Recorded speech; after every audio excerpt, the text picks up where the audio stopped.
కూటమి ప్రభుత్వం ఏర్పాటయ్యి దాదాపుగా సంవత్సరం కాలం అవడం జరిగింది. ఎన్నికల హామీలలో పేద బడుగు బలహీన వర్గాలు అలాగే రైతన్నలకు అమలు చేయలేనటువంటి హామీలన్నీ కూడా ఇచ్చి పేదవారిని మోసం చేసి ఈరోజు ప్రభుత్వాన్ని ఏర్పాటు చేయడం జరిగింది. ఈ సంవత్సరం కాలంలో ఏ ఒక్క హామీని కూడా అమలుపరచకుండా నిర్లక్ష్య వైఖరిని అవలంబిస్తున్న తరుణంలో పేదల పక్షాన నిలబడాలనే ఉద్దేశంతో గౌరవనీయులు మాజీ ముఖ్యమంత్రి వర్యులు వైఎస్ జగన్మోహన్ రెడ్డి గారు రేపు వెన్నుపోటు దినంగా దాన్ని పరిగణించి రేపు అంటే 4వ తారీఖున ఉదయం 9:30 గంటలకు అన్ని ఆర్డీఓ ఆఫీసుల నందు వినతి పత్రంను ఇవ్వడానికి ప్రణాళికను ఏర్పాటు చేయడం జరిగింది.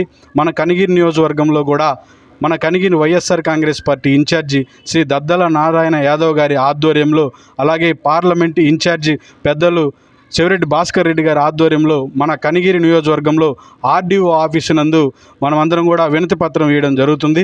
కాబట్టి కనిగిరి నియోజకవర్గంలో ఉన్నటువంటి వైఎస్ఆర్ కాంగ్రెస్ పార్టీ కుటుంబ సభ్యులు అలాగే మండల ప్రజా పరిషత్ అధ్యక్షులు అలాగే కార్యకర్తలు అభిమానులు అందరూ కలిసి వచ్చి వేలాదిగా తరలి వచ్చి ఈ కార్యక్రమాన్ని దిగ్విజయం చేయవలసిందిగా కోరుకుంటూ మీ మండల ప్రజా పరిషత్ అధ్యక్షుడు అత్యాల జపన్య.